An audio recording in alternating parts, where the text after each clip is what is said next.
Hello, Moon Magic Sisters. We are gathering today for our Lunaversity class with Alexis Alvarez on crystals, crystal grids, and quantum magic. When Alexis and I first connected about 2 years ago, I just immediately knew that she was a genius. And we have had just a wonderful friendship as well as coach and client relationship. From both directions that she's learned from me. I have learned so much from her.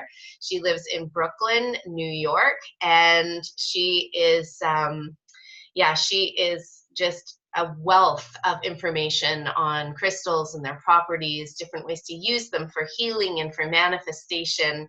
And so it is my pleasure to bring her in as our guest teacher today. And I know you're going to love today's Lunaversity. So without further ado, I will pass it over to Alexis. There you go, darling. Thank you, Flora. It's so awesome to be here. I love doing things like this, so I'm very grateful for the opportunity to share some more info with people who want to learn about crystals. I'm always down to share the wealth of info that I have. And today, we're just gonna kind of hit a couple basic pointers of like what is a crystal, why do we use crystals, and like some information about crystal grids, how to set them up, what the premise is behind the crystal grids. And I got some questions in the group, so I wanted to answer those questions as well. Specifically, things like what kind of crystals do you use for what lunar phase, how to cleanse your crystals, things like that. So we're going to quickly go over some of that stuff. Okay. So first and foremost, my name is Alexis, and I'm a certified crystal healer, crystal Reiki master, and spiritual advisor.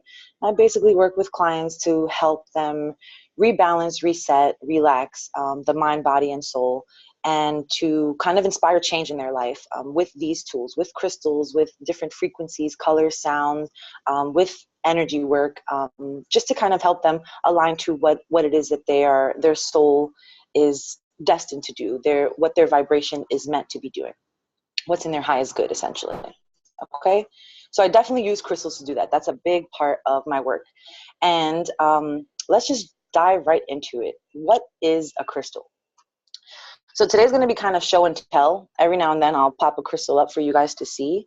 But essentially what a crystal is an inorganic solid, right, whose atoms are aligned in such a geometric, symmetrical way that it's not comparable to any other thing in this world. So that's why we have like the animal kingdom, the plant kingdom, and then we have the mineral kingdom. They're very special in their own right.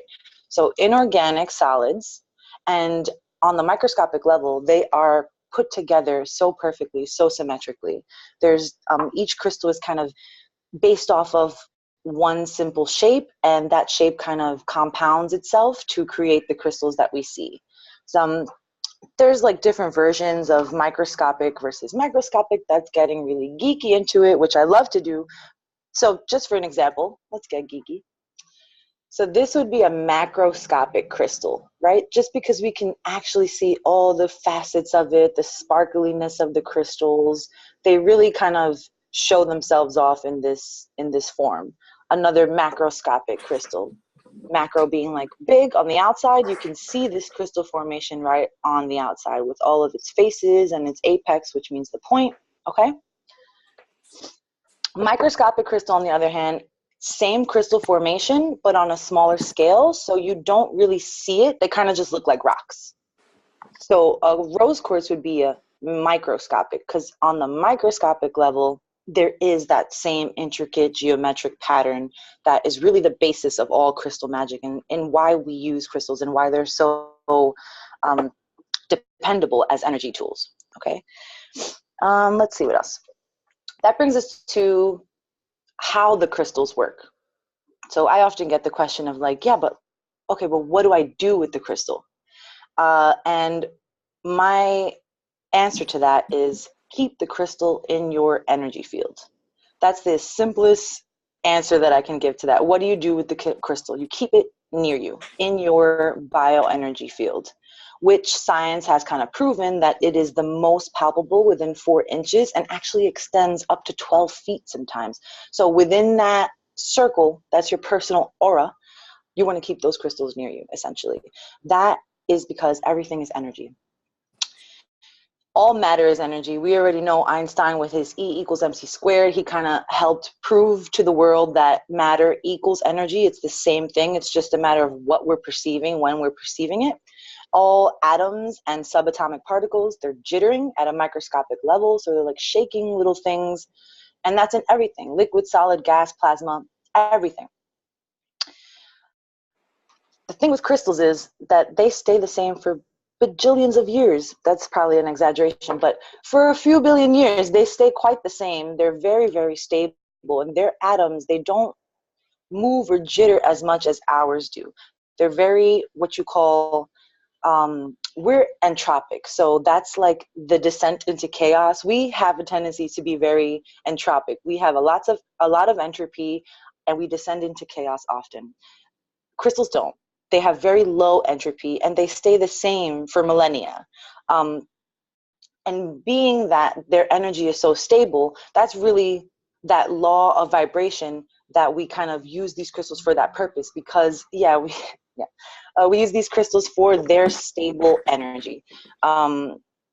So keeping their stable energy within our energetic field enables us, or the parts of our body that resonate with their energy, to kind of bring it back into balance. Homeostasis is key for the human body. We always have to be in balance, right? Crystals help us do that because they're always the same frequency. We apply them near around our body. That helps us regulate our energy centers. Yeah. It is normal to descend into chaos. That's what the human does. That's why we have tools. Yeah. So that's kind of the how of crystals. We are depending on their stable frequency to help regulate our crazy frequency, basically. Okay?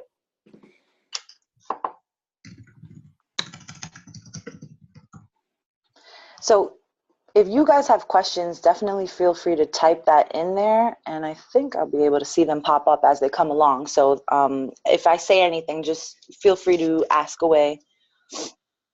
Yeah, I love that you're really bringing in the science and, you know, making those comparisons at that molecular level, and you know, and it's like bringing that reason, even though I think so many of us probably were like, well, I didn't need to know the logical part of it about what I feel with crystals, but now you're sharing it with us. So yeah, this is great. Yeah, a lot of people don't. They feel an intuitive pull. They're like, this is what I need to work with. And that's great. They're very in tune with their energies, and they know what energy naturally will help them heal or will help fix that issue. So they just gravitate towards a stone, and that's great. But some people, I'm a Virgo, I'm super logical and rational. So if it doesn't make sense to my mind, it's very hard for me to believe. And as we all know, magic is the essence of belief. You have to believe it in order for that energy, that intent to be strong enough to manifest.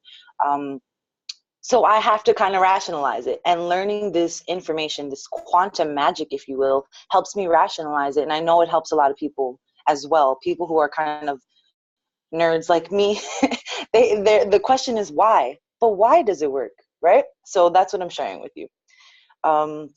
Yeah, so the law of vibration, which is kind of a part of the, like an ancient laws of nature, of the universe, essentially. And the law of harmony is really what is the magic behind crystals. So again, everything vibrates, their vibration is super stable. And the law of harmony is basically stating that the more stable vibration is gonna win. So our entropic, crazy, up and down, ebb and flow vibe gets stabilized by the more stable frequency that is emitted from the crystals. So again, great tool to use to kind of balance your energies for whatever intention you have. And that's another thing. Crystals have been around and tested and tried by humans for millennia, over 5,000 years, and we have lots of lore, legends, myth, and just sacred texts full of information, full of all these crystals. So when we say, Amethyst is good, for tranquility and relaxation and healing and just kind of releasing negativity. That's because that information has been around for millennia and goes across several different cultures. So that's where we get that info from. It's not just some new age BS all the time. It's actually, it's rooted in cultures from around the world. All right, so that brings me to crystal grids. So I'm not going to get super in depth into this topic because I actually teach a class about this and I can talk about this for like months, literally. So we're just going to get really at the basic of what a crystal grid is, because I often get that question. Yeah, so, and why even create a crystal grid? So using this stable energy of the crystals, their geometric internal structure, we're using that to amplify a specific thought or goal or intention. Okay, so that's what a crystal grid is. Like a more precise definition would be a crystal grid is a geometric pattern of energetically aligned stones charged by intention, set in a sacred space for the purpose of manifesting a particular objective. So it can get super complicated. It can be super simple.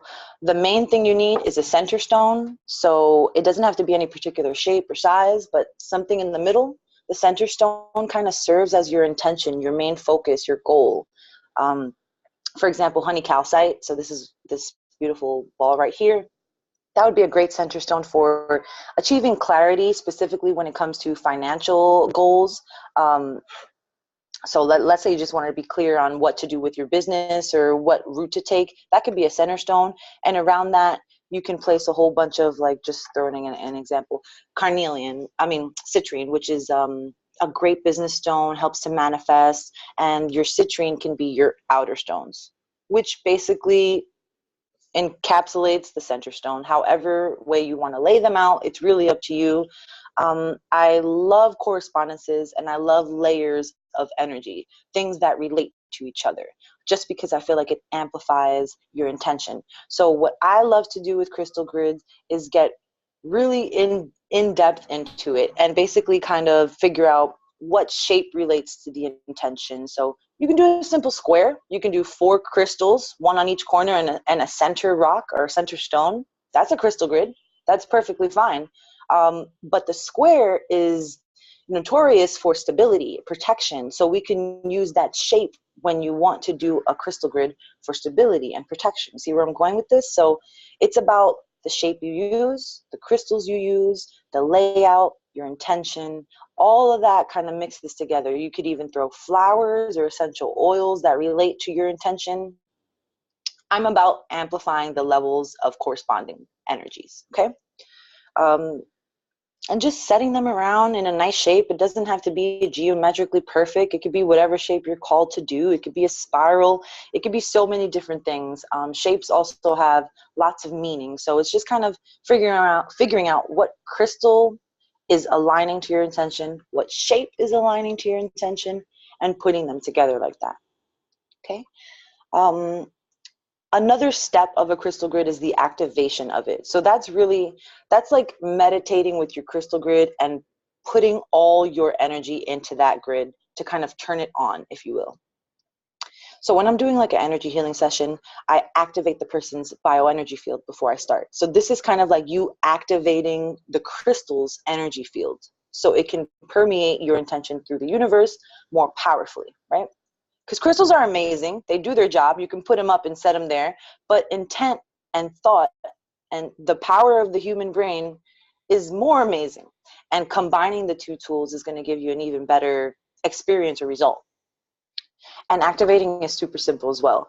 Just taking something with a point, a clear quartz, a wand, a twig, a knife, a finger, anything that you can take with a point, and just kind of starting at the center stone and energetically connecting it to each other stone. So just kind of connecting the dots, if you will, with the crystals in your crystal grid. And all the while energetically projecting your intention, like focusing on your intention, focusing on your goal. And that's pretty much it. And how you leave it there according to how you feel things are going. Sometimes things can happen in a day and you're like, wow, that crystal grid worked. So I got what I needed, and then you can take it down. Sometimes, I have crystal grids up for months on end, and I see progression in the thing that I am trying to manifest, so I leave them up. Or sometimes it doesn't really do anything within the first month, and I'm like, maybe I need to retweak or get more clear on my intention, because clarity is super important here, right? Intention and clarity. Then you pick your crystals, then you pick your shape, then you put it all together. Yeah, we can go on and on about crystal grids.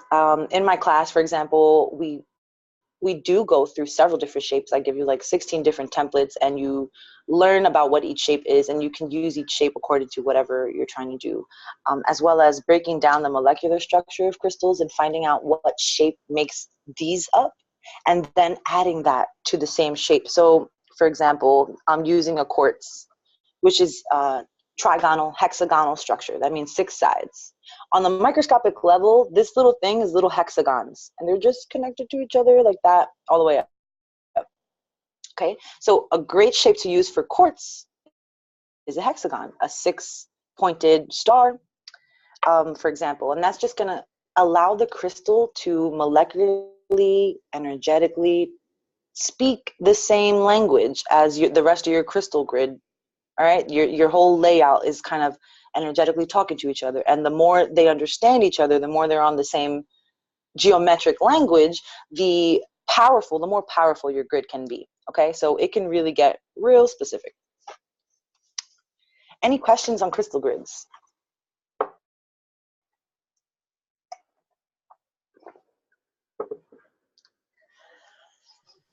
Yeah, I think Okay, guys. that was a great overview. It was still very potent, and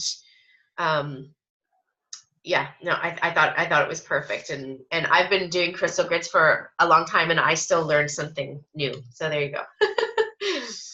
Oh, good. That's good.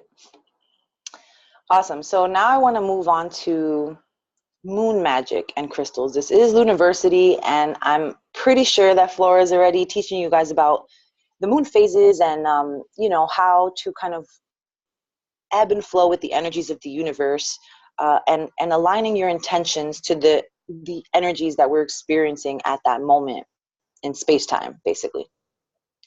Same thing goes for crystals and moon magic. You really just want to align the crystals that you're using with the phase of the moon. So there's no 100% specific, like you need to use citrine for the full moon. It's not really like that. It's more according to what your intention is, and just matching that intention with the best crystal and the best moon phase. Okay, so let's talk about that. First, I want to kind of bring up crystals that would be good for all phases of the moon, crystals that are associated with moon energy. So just kind of an easy fallback if you don't know what to pick and you want to work with something in a moon phase and you don't know which stone exactly is the best, any of these work. Okay, so selenite. Selenite is super high goddess energy. It's actually named after the lunar goddess Selene. So definitely in alignment if you're trying to work with goddess energy during any of the moon phases. So that's great. Selenite's also really protective and cleansing, energetically cleansing. It clears energy blocks. It also helps you communicate with like higher source guides. It kind of eases that communication. Again, a great stone to use for all phases of the moon. So selenite sticks kind of look like this. If you don't want to deal with the splintery mess that happens with that, you can get like tumble versions of selenite, which are great, and they work just as efficiently for grids or for energy work, things like that. So this is a little heart. Moonstone is another great, obviously moonstone is another great crystal to use for the moon cycle, for any moon phase. And moonstone comes in several different colors. So it's my idea that you'd probably want to match the moonstone you're using or the color moonstone to the intention. For example, like peach moonstone is really efficient for clearing any emotional issues or relationship issues, okay? But like in a soft feminine way. Moonstone's very yin energy. Great for all moon phases. Very feminine if you're doing something to increase feminine energy or something like that, or to help any type of female reproductive issue. Moonstone's going to be your go-to. It also aligns to mystery, mysticism, magic, things like that. So if your intention for that time is kind of in that realm, you can also use moonstone. It's really great for that. Any spiritual work, any magical intentions, it's awesome. So many different kinds of moonstones: rainbow moonstone, white moonstone, and really, they're just all the same. Different colors mean different things. Okay. Labradorite, another great stone. That's this guy that I've been showing you. Great for all moon phases. And it's actually really protective, also in the line of magic and mystery, but adds an additional layer of protection. So that's a great stone to have as well if you want to kind of add some protective, negative releasing element to your intention. And then opal. Opal's kind of expensive, and I don't have any to show you, but it's also related to the moon because it's a water stone, so very aligned to purification, and anything having to do. And since we all know the moon kind of controls the water here on Earth, that's a great stone, very in alignment to that. Okay. Any questions on those specific crystals? I think I have a few more minutes to talk about some other stuff, so let's see.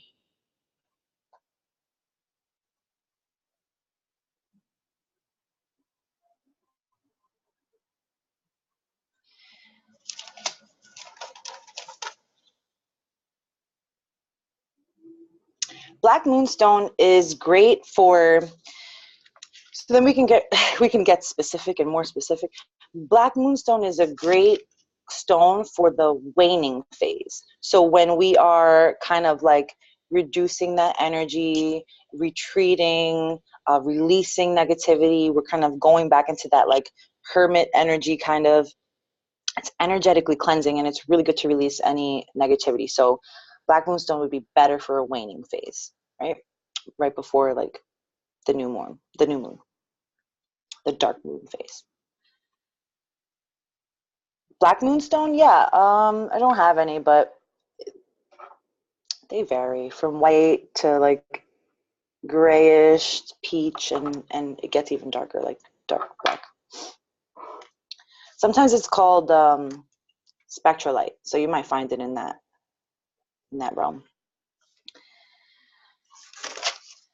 Yeah, so I'm pretty sure you guys know like the energies associated with each moon phase, so I'm not going to get too into that, but you want to align those energies. So full moon is like being grateful and completion, and you're just going to want to find a crystal that kind of relates to that.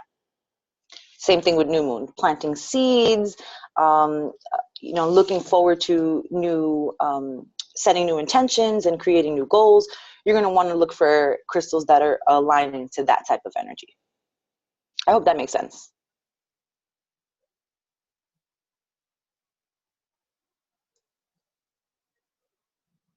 Okay.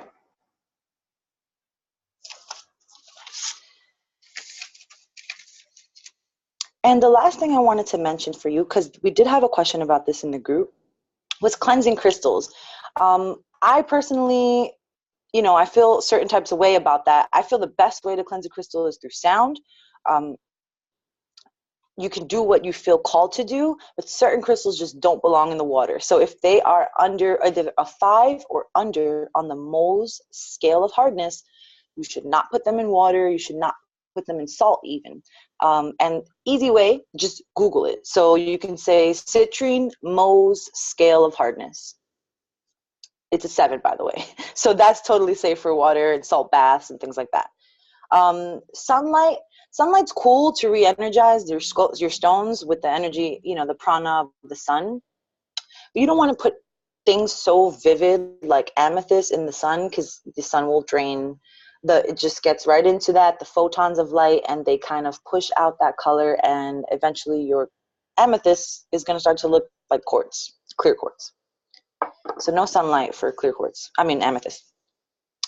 And then smudging, sprays, anything like that. I have like an ether spray that I make, and I created this specifically to cleanse the crystals and my space around me. So if you have something like that, that's also suitable.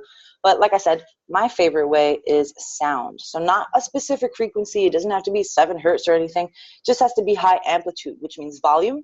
So just any of your favorite songs or any type of meditation track or the Om mantra even, you can just play that near your crystals, facing your speaker, facing your crystals. That's going to help jitter the atoms of the crystal back to where they belong, back to their base resonant frequency, and releasing any energy that is kind of stuck in there. Okay, so that's why I prefer sound.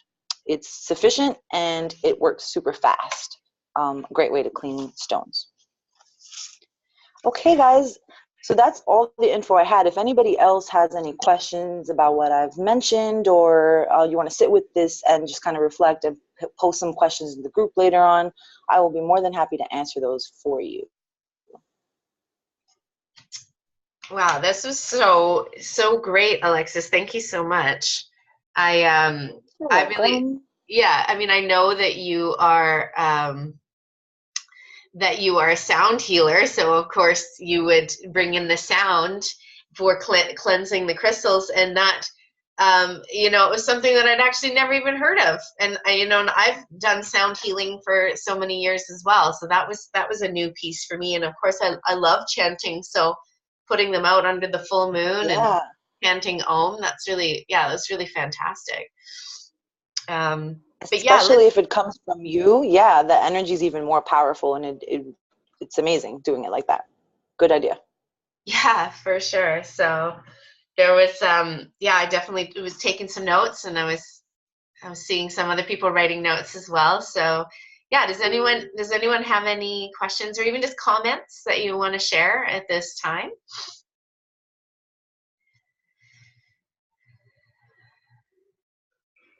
Hi, this is Joanna from Greece. Thank you very much for all this information. It's oh God and Goddess.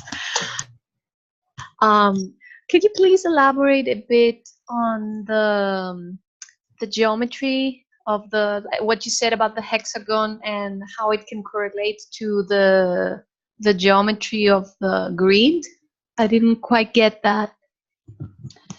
Okay, so in the crystal system, there's 7 types of crystal systems. That basically means that there's 7 different little shapes that every crystal is based off of. So what I like to do is figure out what that shape is. So I was talking about like the trigonal system. The trigonal system is based on little triangles. And if you took a crystal that is a part of that system and put it under a microscope, you can literally see the atoms just forming triangles. And they all kind of intricately link to create this trigonal stone. So let's say we're doing a crystal grid about change. Delta is the shape of change, right? So we want to change. We want to use triangles. We're going to use a triangle shape, and we're going to use all trigonal crystals. That's talking the same language. The crystals know exactly what they have to do, and it's even amplifying your intention that much more. That makes sense? Yes, thank you.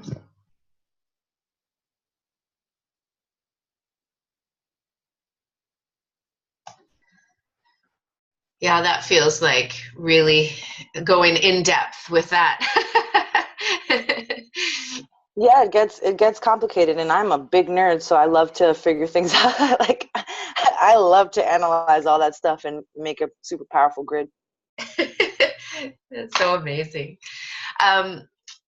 Well, good. Well, and so as we're wrapping up, can you take just a couple minutes and share more about your online crystal class that I took in the winter, and it was amazing? Yeah, so it's called Crystal Grid Magic. I'm actually kind of changing it up, so it's I want to add a few more elements to it this time around. And basically what I do is I break down these 7 crystal systems. I break down the shapes, and not only the crystal properties or what we've known each crystal to be used for, but also what we know each shape to be used for, because shapes are very powerful symbols in all cultures, and they hold lots of meaning. So we break all that down. We correlate, you know, each crystal to what shape it belongs to, so you know what system it belongs to. There's even a way to create crystal grids based on the mineral composition, which is like, whoo, it's like very scientific. But if there's something, for example, some specific healing or anything like that you're doing, you will learn what specific crystals kind of relate to that healing, so you can use it in your grid. You learn how to activate your grid, what happens after you put the grid up. And I give you several different templates that you can already use. It's kind of like all the info you need to know about how crystal grids work, how to set them up yourself, and how to create your own. That's really the most important thing, is how to create your own grids. So I'm giving you all that info. No official dates as of yet, but I do plan to do it at the end of the summer. So just kind of rehashing the videos and things like that, giving it a fresh face. But yeah. Nice. Thanks, Alexis. Yeah. It's yeah, it was a lot of great information, and yeah, very empowering. And I know that's what you're all about, empowering others with knowledge so that they can do it themselves. And just even in this 40 minutes, you've shared so much about for us to do. I have a cold, by the way, for the people that came on late, so this is why I maybe sound so. I need a healing crystal by my side today. I think help me with that. Can I just ask a quick? Of course. Can I ask a quick question? So my question is, I'm very new to crystals, so I don't have very many. So a lot of the grids that I have seen are very elaborate and seem to have many stones in them. And I'm just wondering, I'm assuming that you could, you know, setting the intention, holding the crystal, all of that energy is valuable. But I also guess, like, leading into the course as well, does it kind of come with like a recommended set of crystals you should have? Or like, how do you sort of put that into practice if you're just at the beginning of sort of your crystal journey? I absolutely give you guys a recommended list of crystals to work with. I have like a starter list. So for sure, honestly, 6 quartz points and whatever center stone you want, that's going to be the way to go. You don't need anything else really. And that's going to be like a hexagonal thing going on there, a hexagonal grid. But yeah, and I also have grid recipes, so pre-done recipes for you with the shape and with the recommended crystals that you can alter as you see fit, but they're there. There's like a good 5 or 6 of them that can get you started for like basic intentions. Okay, cool. Yeah, no, that 6 quartz points, that's good to know, because I would, I actually have I'm planning a trip to a local crystal store probably in the next few days. And so, I mean, clear quartz is always easy to, you know, it's relatively inexpensive and fairly easy to find. So to start with, that would be something like I could probably get 6 of them, and then I would feel like I could start making a grid, because I sort of have like probably in total only have about, I don't know, maybe 10 crystals at max. So it sort of feels like, how do I even get started? And they all like mean different things. Sure. Absolutely. No, quartz is your master healer. That's going to work with everything. Okay. You can set any intention with a quartz. Awesome. Okay, perfect. Yeah, great question, Eleanor. And like right now, I have a grid set up which just has a center stone and then 3 gems around it in a triangle. So there's only 4 crystals in that particular grid. But that is, I have a specific intention to manifest 3 clients. So those 3 crystals are those are my signifiers as well. So, I mean, I think that's probably the most basic that you could get, like Alexis was saying, a center stone and then a shape around it, and with the triangle. So you only need 4. But yeah, great information there. And maybe that's great that you're going to go to the store relatively soon too, and get some clear quartz. Alexis just called it a master healer, so that sounds really neat. And just really like intuitively picking them, right? Like just like seeing like what wants to really come home with you, right? That's how I've always picked my crystals. And I'm sure that other people can agree. It's like there's a resonance. And then even when you're looking at that pile, like feeling a few different ones of the same kind of crystal, and which is the exact stone that is calling to you. And like I said, which one wants to come home with you? Nice. Looks like, okay, she's back. Is there any final words you want to say, Alexis? Just thank you for having me here. I love sharing this info, and I welcome all questions. I love answering questions and helping you guys figure out, you know, what magical tools is going to help you get manifest your intentions, your goals. So let me know. I'm here for you guys. Yeah. Send Alexis a friend request. You know, like her page, tune into what she's doing, and she will still be in the Moon Magic Sisterhood group, probably till the end of June at least, because she's our guest teacher. So you can post your questions or any, maybe your crystal grid with a photo. We'd love to see that for this month, because this is something that, you know, some of us are really tuning into, and so then we can tag Alexis in that post in the group and have a discussion in there. So. Okay, well, I think we are wrapping up. Thanks again, Alexis. Thank you. Yes. Thank you, everybody. On the circles, we always do the love, the heart beam, and thank you all of you that tuned in live. Thank you for everyone watching the replay. Appreciate your presence in the Moon Magic Sisterhood so much, and have a beautiful rest of your day. Okay, bye everyone. Bye.